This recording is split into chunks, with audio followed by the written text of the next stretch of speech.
Ilmu adalah cahaya, bukan sekadar suara. Assalamualaikum warahmatullahi ta'ala wabarakatuh.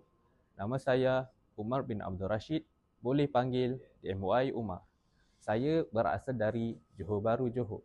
Sekarang menetap di Segamat, Johor. Saya merupakan graduan Ijazah Sarjana Muda Pengajian Al-Quran dan Sunnah USIM kerjasama Darul Quran JAKIM. Tagline saya menyampaikan dengan hujah, mendekat dengan rahmah. Saya memetik kata-kata dalam matan Zubat, fa'mal walau bil ushri kazzakati takhruj binuril ilmi min zulmati. Beramallah dengan ilmu walau hanya 1/10 seperti nisbah zakat. Moga-moga engkau akan keluar daripada kegelapan kepada cahaya. Sekian, terima kasih.